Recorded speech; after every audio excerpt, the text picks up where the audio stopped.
Hey y'all, and welcome back to Carbon Scoring, the best place for comics history and action figures. And we are up to our 15th mystery box, and this is going to be a good one because this is a box full of old Spider-Man figures. Now you may ask, well, if you already know what's in the box, what's the mystery? And hey, that's a fair question. I put this box together years and years and years ago. These are a ton of Spider-Man figures from the 90s and maybe even a little bit before that. I haven't looked at it in years, so I think there's going to be surprises for me in there as well as y'all. But let's crack open this thing. It's Summer of Spidey. Let's see some old Spidey action figures. Now, I did, when I kind of stored these away, a lot of them are in Ziploc bags, so we'll have to just kind of take them out and go as we break through. And oh, look at this! Right off of the bat, we have got the Christmas editions of Spider-Man and Mary Jane. And look at that, Spidey's got his bag, he's got his Santa hat on. Mary Jane is fully decked out as Mrs. Claus. Now, these are redos of old animated series figures. No idea when these came out. I know they were like a box set. Spidey's got on little boots and stuff. So it's the Summer of Spidey, but we're going to start out with Christmas in July and celebrate Christmas with these two guys. Oh, that's great. Here's an open one. Okay.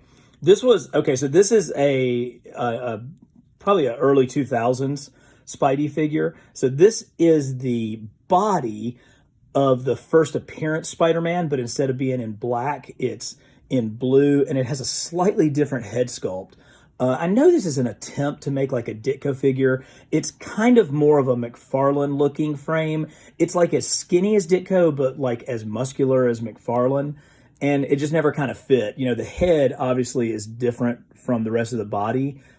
You can see how much tighter the web pattern is on the head sculpt. And that's one of the reasons why I don't have this figure on display down in the Secret Lounge. Now, here's a cooler one. So when Marvel Legends was first cranking up, there was a Spider-Man Classics line that was running right alongside it.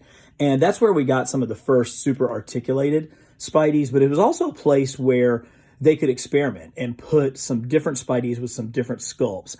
I think this is meant to represent like a John Romita Jr. Spidey. It obviously has kind of limited articulation, no articulation at that elbow, just simple shoulders, simple waist, a little bit of ankle stuff. But it's a cool action sculpt of Spider-Man, and I do think that they're trying to go with a John Romita Jr. head sculpt from that era when he was drawing Peter Parker, the Spectacular Spider-Man. Let's go backwards. Okay, here we go. These are, again, so these are 5-inch figures that were done kind of right after the animated series ended, but I really liked how simple this classic Spidey was. Still got that kind of animated spider symbol on the back, but he has the etched in web lines. Now, they don't have an overwash, so you can't see them very well, but this is one of the first figures I think that actually had the etched in web lines. Now, here's what happens when Toy Biz tried to do the overwash. So in these early days, they just hadn't quite figured it out. It ends up making everything look black. So instead of just getting in the crevices and giving us the web lines, it sort of mutes everything else out. But two cool figures, very good, simple, basic Spider-Man.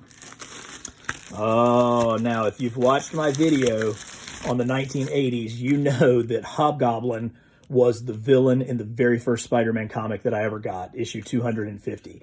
And this is the Hobgoblin from the animated series. And it's really good. I mean, it definitely has that animated series look. I love the colors. I actually really like the cape on this one. That's a solid Hobgoblin figure. Oh, now we're going backwards. Okay, let's take the time machine back to the 1970s.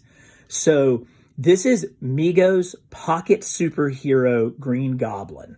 And they came in two versions. The very first version were these that had the bent leg design. So these are mid-70s. So these are roughly 3 3/4-inch action figures before Star Wars introduced 3 3/4. They've got this funky, I think you can probably tell the texture is different. They've got this funky rubberized waist piece here. And they do, bend at that. And it's actually quite a detailed facial sculpt. Now, there's no paint apps on it to really bring it out, but you can see just how detailed that sculpt is. It's got the armor kind of plating going on there. That is really cool, and that is old. It probably doesn't even have a date. Oh, it does. Let's see what this says. Marvel Comics, Hong Kong.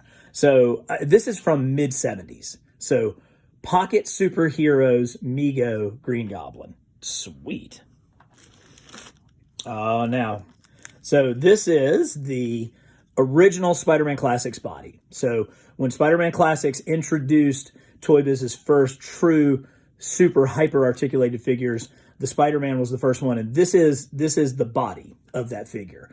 But then they obviously utilized that mold and put some different head sculpts on it, and this is the expressive eyes of Humberto Ramos. He was a Spidey artist in the early 2000s, and he really played with the look of Spidey's eyes. He would use them, he would have them asymmetrical, and this is a perfect representation of Humberto Ramos. They did do another Humberto Ramos style figure. He had much more angular musculature in his drawings, and they did like a full figure of that, not where they used the body from something else. I don't think it's going to be in this box, but we'll find it one day. Okay. This is very similar to the figure that we saw earlier, although it does have the ball jointed shoulders, and then of course it has a web feature. So it shoots that giant McFarlane-esque web out of its wrist, but pretty neat figure, kind of glossy, has a glossy sheen to it. Let's grab this one. So we just talked about Humberto Ramos' Spider-Man. Here is his version of the Green Goblin.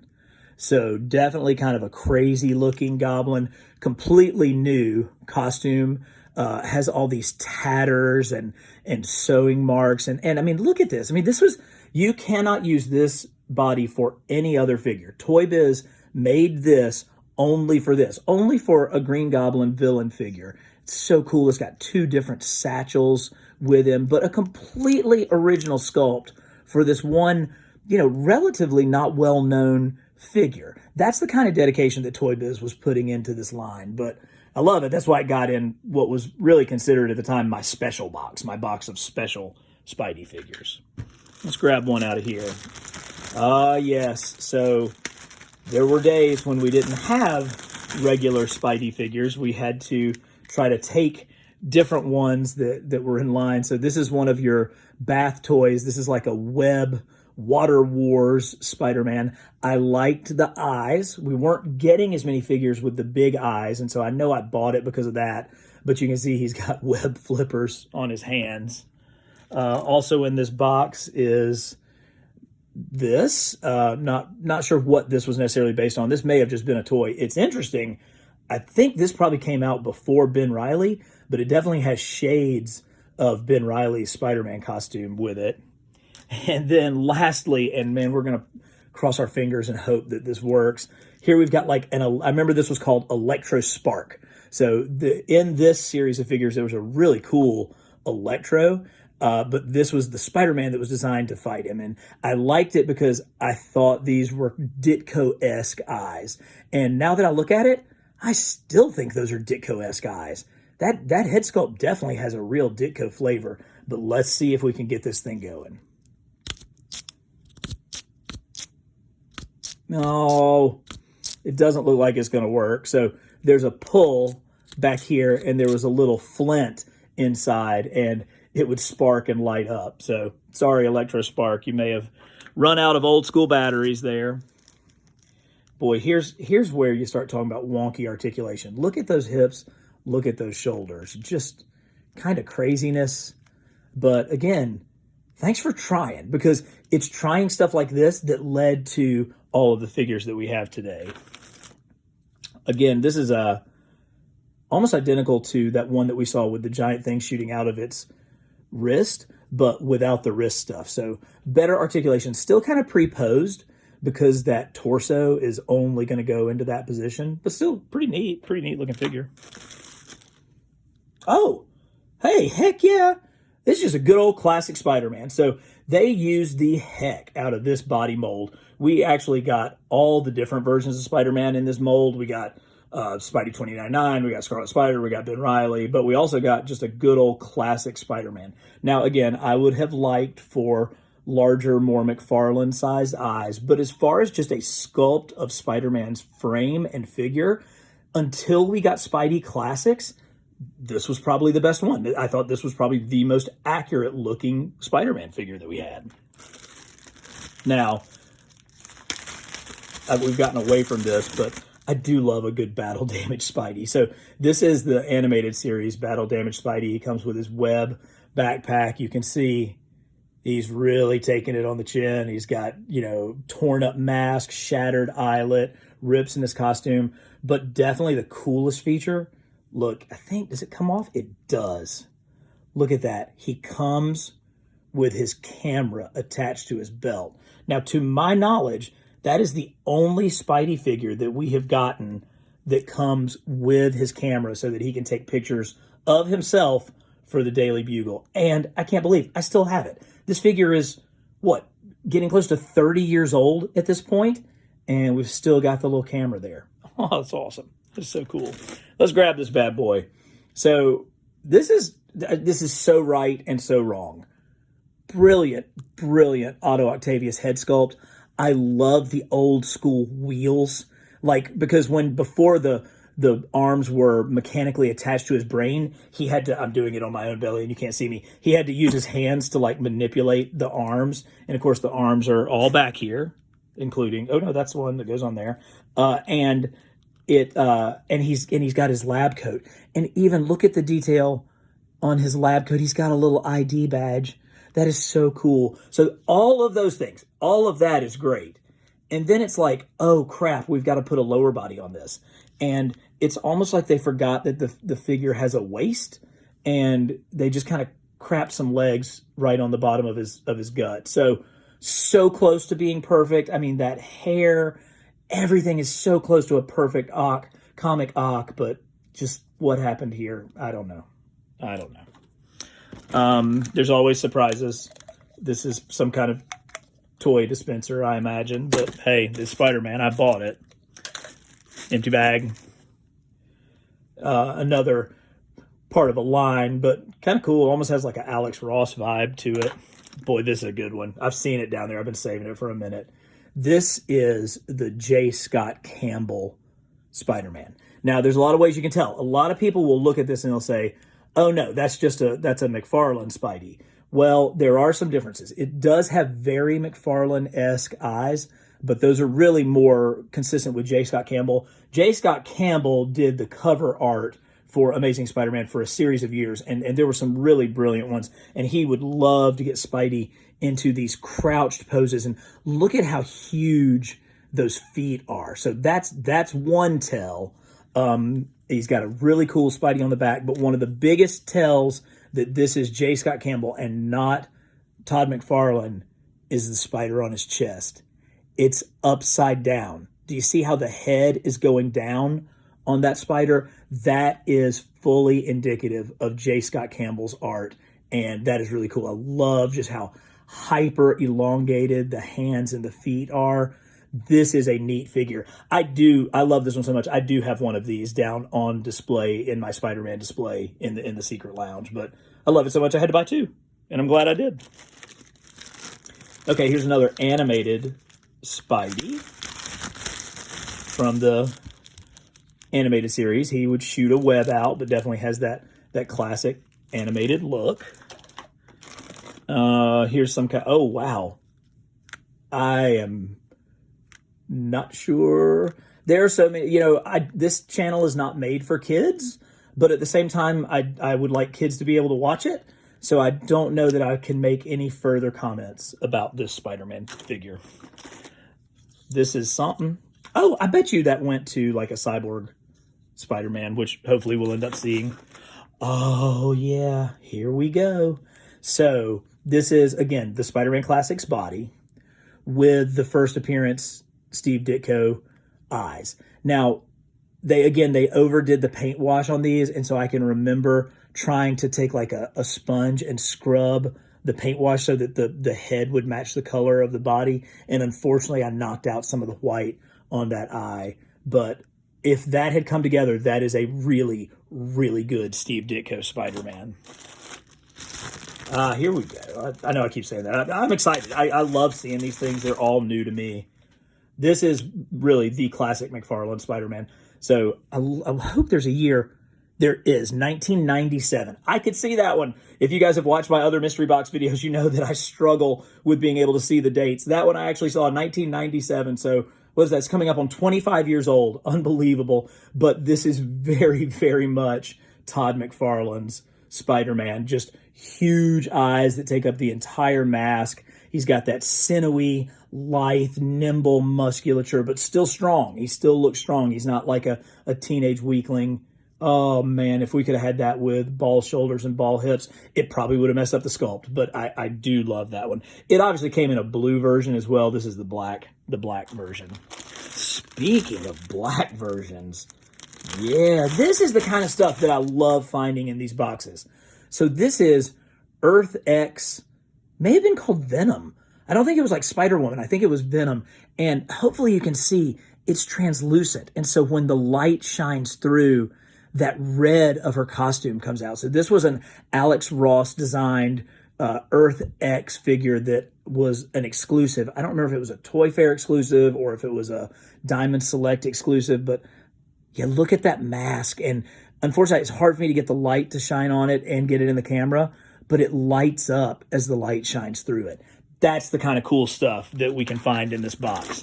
And then we also find, Doc Ock, Spidey, and a true first appearance. Spidey, again, looks like I've messed with it, trying to fix the eyes. And another of... Okay, so here is another Humberto Ramos, but instead of one big eye and one little eye, it's two little eyes. So they really leaned heavily into that. They also kind of slowed down some of the paint wash on the lower body. Again, this is that Spidey Classics body. When you have a figure that is that good, why not use it a gazillion times? Got no problems with that. Okay, so we've seen this figure, but we haven't seen it with crazy metallic red paint. And we certainly haven't seen it attached. Looks like he caught a hobgoblin. So this was when Toy Biz was transitioning from doing animated Spidey figures to more comic-based Spidey figures. And so this is clearly a comic-inspired hobgoblin and such a better head sculpt. If I can find, look at the difference between the head sculpt of the animated versus the head sculpt of the comic issue. Now, he needs to be stronger. Hobgoblin wasn't this teeny skinny thing, but still pretty great. It's a good classic Spidey. And here is another Spidey with just a good solid. I think this one was based off the art of like Care Andrews. Yay, here we go. Peter Parker. So this is Pete from the animated series. Looks exactly like what he looked like. He comes with a camera and a Spidey head, but very nice. Very, very nice. It's always good. I love getting civilian figures. They help me in my displays. I think this is a Transformer. Yeah. Sometimes I would get bored and buy anything Spider-Man that was on the shelves. And sometimes I would get it exactly right. And this is what that is. So here, again, I've taken the Spidey Classics body and I've put the first appearance Ditko head on it, and it's coming together. You can see I didn't mess this one up. It is very, very much a Steve Ditko looking Spider-Man figure. That Spidey Classics figure, I will rave about it until the day I die. But look at that. It changed the game. There are no Marvel Legends without this figure. I've said it a million times. Okay, here we go. A couple more of the Goblin non-brother brothers. Great sculpt there. Look at that. Look at how good that Green Goblin and that Hobgoblin sculpt are. They're the same figure. You know, they basically have the exact same sculpt. Hobby does come with a pretty sweet soft goods cape. Dang, this figure's better than I remembered. Look at that thing. We may have to bust that out and find a place to display that because it could be a little bit more orange, but it goes. I mean, the cape kind of matches with that. I like that it's just slightly off color. And again, this is a pretty dadgum good sculpt for Green Goblin as well. Didn't remember these. Let's see if we can see it. 2000. So these are now 21 years old. These two boys can go out and have a beer together because they are 21. Man, that is great stuff.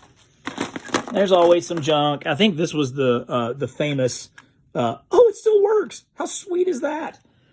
Came with the photo Spider-Man. That may have come with Doctor Strange. Of course, there's Peter Parker. Oh, we're going to save that for last. Another thing that I loved about the Spidey Classic Spidey was it came with this base.